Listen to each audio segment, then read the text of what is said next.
آمنا کہہ دینے کے بعد، ہم ایمان لے آئے کہہ دینے کے بعد زندگی آزمائشوں سے بھری ہوئی ہوتی ہے۔ یہ تاریخ انسانی کا خلاصہ ہے۔ تاریخ انسانی اس پر گواہ ہے کہ ہر زمانے میں جب بھی آمنا کہا گیا، ہم ایمان لے آئے، دعوی ایمان دعوی محبت ہے۔ گویا کہ آمنا کہہ کر بندے نے احببنا کہہ دیا، عشقنا کہہ دیا کہ ہم اپنے رب سے محبت کرتے ہیں، ہم نے اپنے رب سے محبت کی، ہم نے اپنے رب سے دعوی عشق کر لیا۔ اور عشق و محبت کی راہ سراپا آزمائشوں سے بھری ہوتی ہے۔ عشق و محبت تو دلیل مانگتے ہیں، ثبوت مانگتے ہیں کہ آزمائشوں کی راہ سے گزر کر آؤ، تب پتہ چلے گا کہ یہ محبت کا دعویٰ حقیقی ہے یا زبانی ہے۔ اور اس حسن ازل سے محبت کا دعویٰ، حسن مجازی سے محبتوں کے دعوے بھی آزمائشوں سے خالی نہیں ہوتے ہیں۔ دنیا کی مجازی محبتوں کے دعوے بھی امتحان چاہتے ہیں، اور حسن ازل سے، اس حسن حقیقی سے، اس محبوب حقیقی سے، اس رب ذوالجلال سے محبت کا دعویٰ تو سراپا آزمائشوں سے بھرا ہوتا ہے۔ رب ذوالجلال سے سب سے زیادہ محبت کرنے والے انبیاء اور رسول ہوتے ہیں، اور انبیاء علیہ السلام کا دعویٰ جب اتنا بڑا ہوتا ہے اور انہیں اپنے رب سے ویسی گہری محبت ہوتی ہے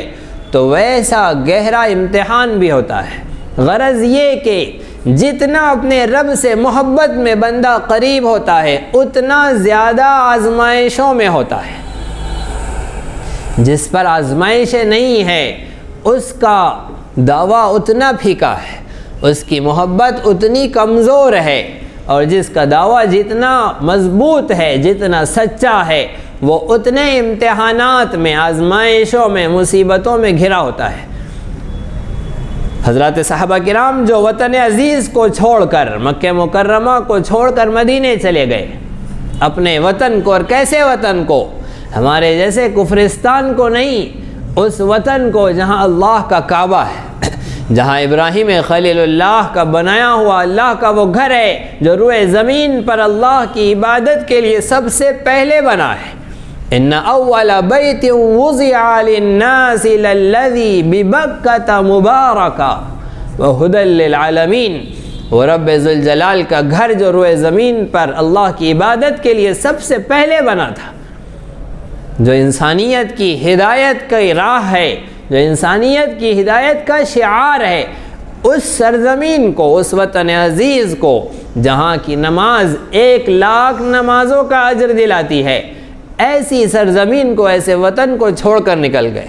اپنی زمینات کو چھوڑ کر، اپنے گھر بار کو چھوڑ کر۔ اور اپنے گھر کا سکون کتنا عزیز ہوتا ہے۔ ہم آپ دعوتوں میں، شادی بیاہ میں جب اپنے وطن کو چھوڑ کر دوسرے شہر جاتے ہیں تو جتنی جلدی فراغت مل جائے تیزی سے اپنے گھر لوٹنے کے لیے بے چین رہتے ہیں۔ ایسے حالات میں کب کوئی نرم گرم خبر آ جائیں گی، لوگوں نے اپنے سفر ترک کر دیے ہیں، ملتوی کر دیے ہیں کہ پتہ نہیں وطن کے باہر پھر اٹک جانا پڑے، پھر رہ جانا پڑے کہ اپنے گھر کی، اپنے وطن کی سوکھی روٹی روزی بھی بڑی امن کی، بڑی چین کی، بڑی عافیت کی ہوتی ہے۔ پھر حضرات صحابہ کرام ہمیشہ کے لیے اپنے وطن کو چھوڑ کر نکلے، سارے آسائش و آرام، ساری گھر بار کی نعمتوں کو چھوڑ کر نکل گئے۔ یہ تھی وہ آزمائش، یہ تھا وہ امتحان جو ایمان کے دعوے کے بعد اللہ رب العزت نے لیا،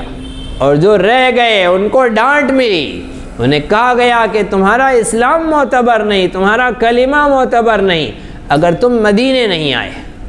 مسلمانوں نے اپنے رب کی محبت کا جو دعویٰ کیا تھا اسے سچ کر دکھایا، اور سارے محبوبین کو چھوڑ دیا، اور سب کو چھوڑ کر وطن محبوب ہوتا ہے، اس سے محبت ہوتی ہے، لیکن رب کی محبت وطن کی محبت پر غالب ہے، اپنے گھر بار کی محبت مغلوب ہے، رب کی محبت غالب ہے۔ کسی کے رشتہ داروں نے اسلام نہیں قبول کیا، ہجرت نہیں کی، انہیں چھوڑ دیا کہ ہر شخص کی اور ہر شے کی محبت کو قربان کیا جا سکتا ہے۔ رب ذوالجلال کی محبت کو قربان نہیں کیا جا سکتا ہے، اسی کو ترجیح دی جائیں گی، یہ ہے ایمان۔ اور اسی پر آزمائش ہوتی ہے، اپنے رواج کو، اپنے سماج کی روایتوں کو، اپنی رسموں کو، خواہشات نفسانی کو، من کے چوچلوں کو، ہر شے کو رب کے حکم پر قربان کرنا، یہ ایمان کی آزمائش ہے، یہ ایمان کا امتحان ہے۔ حضرات صحابہ کرام نے وہ کر دکھایا، اور ہر زمانے میں اللہ رب العزت جانچیں گے، پرکھیں گے۔ آزمائشیں تین طرح کی ہوں گی۔ پہلی آزمائش ہوگی اللہ رب العزت کے احکامات کی پابندی کی، کہ بندہ اپنے رب کے حکم کو مانتا ہے یا رب کے حکم کی خلاف ورزی کرتا ہے۔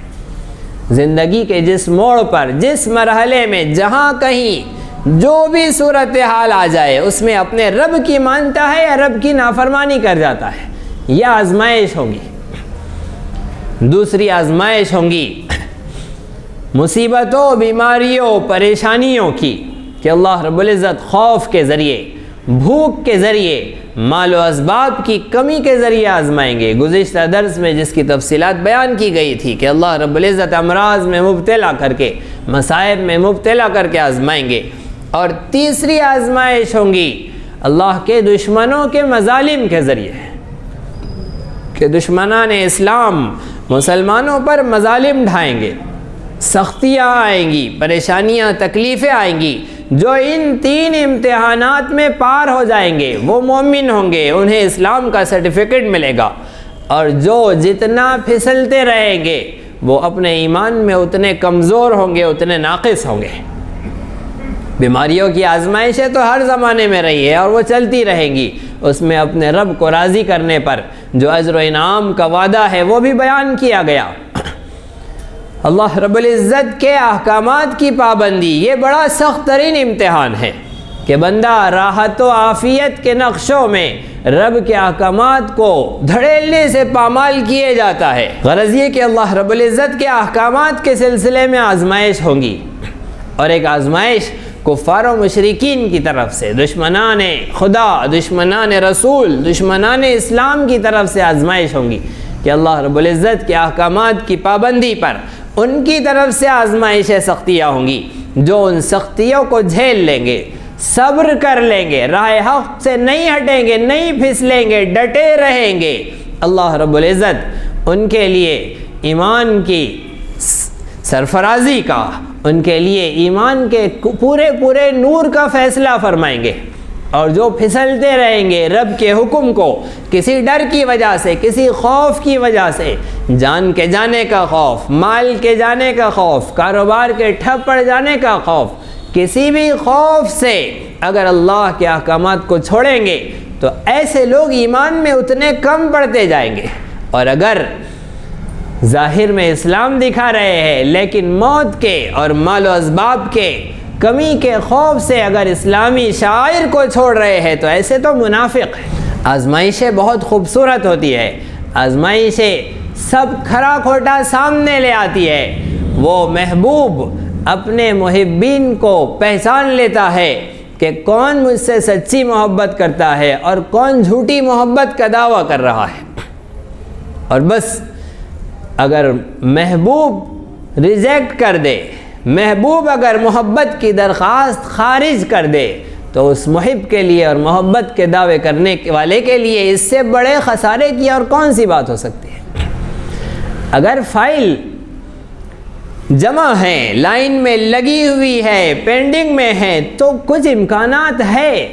کہ معاملہ بن سکتا ہے اور محبت کی درخواست قبول ہو سکتی ہے، فائل پاس ہو سکتی ہے۔ لیکن آزمائش آ گئی، جب تک آزمائش نہیں آئی ہے تب تک کام چل رہا ہے۔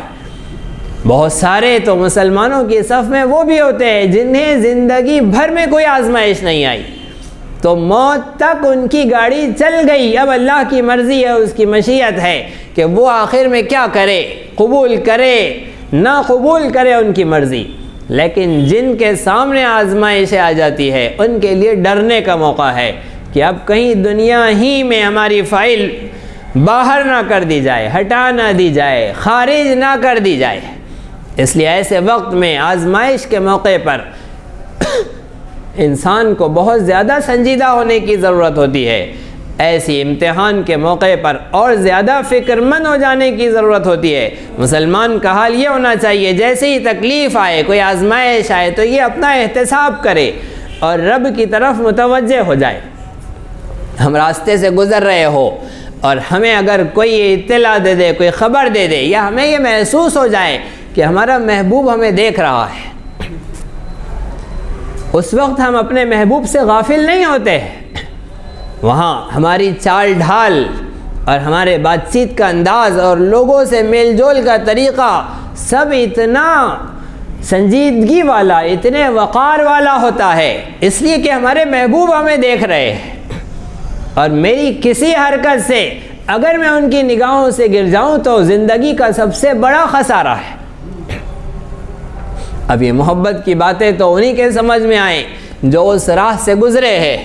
ورنہ تو نابالغ بلوغ کی لذت کیا جانے، وہ احساس اس کے کیا سمجھ میں آئے۔ جو شخص اس سے گزرا ہے وہ اس چیز کو سمجھ سکتا ہے کہ انسان، ایک محبت کرنے والا، اپنے محبوب کے تئیں کتنا سنجیدہ ہوتا ہے۔ ہر لمحے، ہر آن، ہر وقت اسے کہنے کی ضرورت نہیں پڑتی ہے، وہ اپنے محبوب کی منشا کو سمجھتا ہے، اس کے کہنے سے پہلے اس کے الفاظ کو جانتا ہے۔ اگر محبوب اجازت دے دے کہ میں کیا سوچ رہا ہوں اور کیا کہنا چاہتا ہوں تو محب انہی الفاظ کو ادا کر دے جو محبوب کے الفاظ ہیں۔ اور رب ذوالجلال سے محبت کرنے والوں نے اس کے ثبوت دیے ہیں۔ ابھی زمین پر عمر ابن خطاب نے جو جملے کہے ہیں، جبرائیل امین وہی جملے لے کر تشریف لائے ہیں۔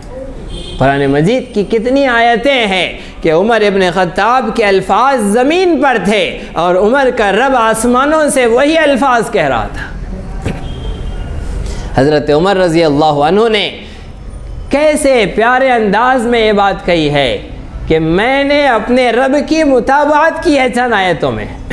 جبکہ حقیقت واقعہ یہ تھا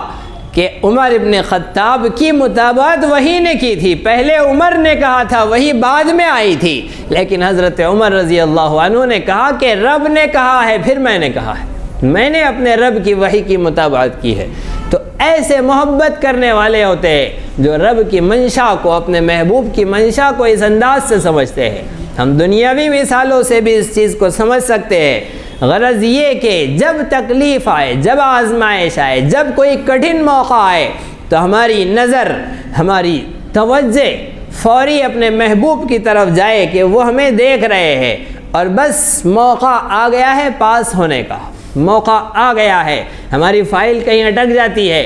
اور اس دن، اس لمحے، اس موقع پر ہمیں وہاں موجود رہنا ضروری ہے، تو ہم سارے جہان سے لڑ جائیں گے لیکن وہاں ضرور موجود رہیں گے، اس لیے کہ وہ وقت ہے میری فائل کے پاس ہونے کا۔ یہ تو دنیا کی فائلیں ہیں جن کی کامیابیاں اور ناکامیاں موت پر ختم ہو جانی ہے، لیکن دنیا اور آخرت کی کامیابی کی فائل آزمائش کے وقت، قبول و ناقبول کے موقع پر ہوتی ہے، وہ ٹیبل پر ہوتی ہے، اور بس اب پاس ہونا ہے یا ناپاس ہونا ہے اس کا موقع ہوتا ہے۔ لہذا مسلمان کو چاہیے کہ جب آزمائش آئے، جب دین پر عمل کرنا مشکل ہو، اس وقت اور زور لگا کر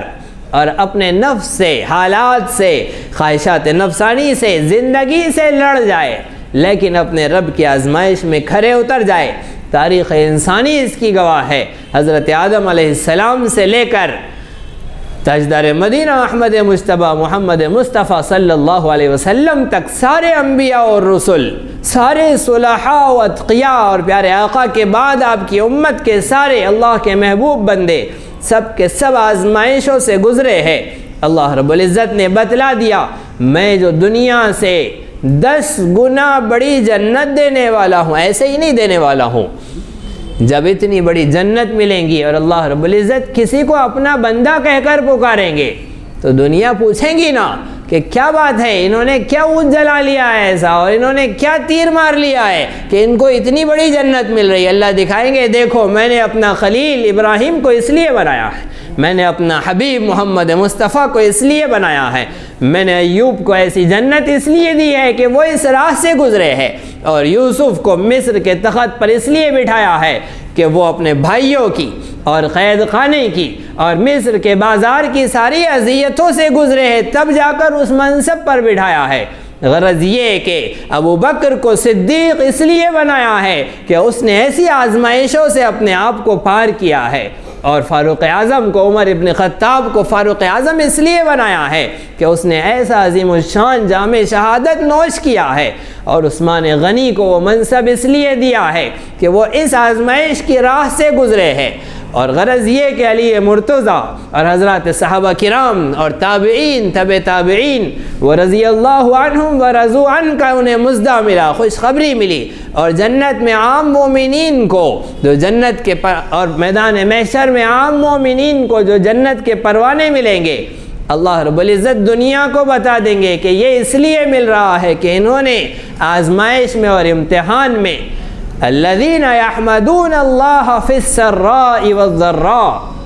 خوشی و تکلیف میں ہر حال میں مجھے یاد رکھا ہے، میری رضامندی و ناراضگی کے مرحلے کو، اس مسئلے کو سب سے زیادہ سنجیدگی سے لیا ہے، اس وجہ سے میں ان سے راضی ہوا، انہیں ایسی عظیم الشان جنت عطا کی، ایسے اعلیٰ مقامات عطا کیے۔ رب ذوالجلال کی نعمتوں کے سامنے، اس کی رضا کے سامنے ہماری آزمائشیں پھر بھی چھوٹی ہیں، ہمارے امتحانات، ہماری آزمائشیں پھر بھی چھوٹی ہے کہ اگر وہ محبوب جس صورت میں ہم سے راضی ہو جائے۔ اصل واقعہ یہ ہے کہ ہم اپنے رب کی عظمت کے استحضار کے بنا جی رہے ہیں، رب ذوالجلال کی عظمت و مقام، اس کے علو مرتبہ و شان کے دھیان کے بغیر، اسے پہچانے بغیر جی رہے ہیں، ورنہ ایسے محبوب کو راضی کرنے کے لیے تو انسان سب کچھ فنا کر دے، ایک جان نہیں، اگر ہزاروں جانیں ہوتی تو اس محبوب کی محبت کے حاصل کرنے کے لیے وہ بھی قربان کی جا سکتی۔ دنیا کے اندر اپنے محبوب مجازی کے لیے لوگوں نے کیسی کیسی قربانیاں دی ہے، اگر محبوبین کی اور محبین کی تاریخ پڑھ جائیے تو دیکھیے کہ کیسی دیوانگی ہوتی ہے، ایک فنا ہو جانے والی اپنی محبوبہ کے لیے کیسی دیوانگی اور کیسی قربانیاں وہ محب دے جاتا ہے۔ رب ذوالجلال کی محبت کے حاصل کرنے کے لیے یہ زندگی کی قربانیاں تو بہت معمولی ہے، بہت کم ہیں، اس کی محبت کا مل جانا اس سے بہت آگے کا مقام ہے اور بہت اعلیٰ نعمت ہے۔ وہ تو رب کی مرضی پر بچے جیسے چھوٹی چھوٹی کوششیں کرتے ہیں اور والدین ان چھوٹی چھوٹی کوششوں کو بہت سراہتے ہیں اور بہت زیادہ ہمت افزائی کرتے ہیں، بچہ گر پڑ کے لڑ کھڑا کے چل کر آ جائے والد کے پاس تو باپ خوش ہو کر اسے اٹھا لیتا ہے اور اچھالتا ہے اور ساری دنیا میں اسے لے کر گھومتا ہے کہ میرے بچے کو چلنا آ گیا ہے اور میرے بچے نے یہ کر دکھایا ہے۔ بچہ اگر پین قلم پکڑ کر یہاں سے وہاں تک ساری دنیا کا نقشہ بنا دے پیپر پر، وہ باپ اپنے بچے کی تعریفیں کرتا ہے، اسے دنیا بھر کی نعمتیں دلا دیتا ہے کہ میرے بچے کو لکھنا آ گیا ہے، میرے بچے نے اپنا کام پورا کر لیا ہے۔ وہ بچہ گر پڑ کے اپنی ادھوری کوششیں کر جاتا ہے، والد اپنی ابوی اور اپنے باپ ہونے کی حیثیت سے اس رحمت و ممتا کے ذریعے سے اس بچے کی پذیرائی کرتا ہے، اس کی ہمت افزائی کرتا ہے۔ وہ رب تو ساری ماؤں کو ممتا دینے والا ہے، وہ رب بھی اپنے بندوں کی گری پڑی، گرتی پڑتی، لٹکتی مسلمانی کو اور ان قربانیوں کو قبول فرما لیتے ہیں اور اپنے شایان نشان اس کا بدلہ عطا فرماتے ہیں۔ غرض یہ کہ اللہ رب العزت ضرور آزمائیں گے اور جان لیں گے اور دنیا کو دکھا دیں گے کہ کون اپنے دعوی ایمان میں سچا ہے اور کون جھوٹا ہے۔ اسی طرح دینی، علمی، اصلاحی اور تاریخی دروس و بیانات سے استفادے کے لیے آپ کے اس چینل کو لائک، شیئر اور سبسکرائب کریں۔ وَلَا تُلْقُوا بِأَيْدِيكُمْ إِلَى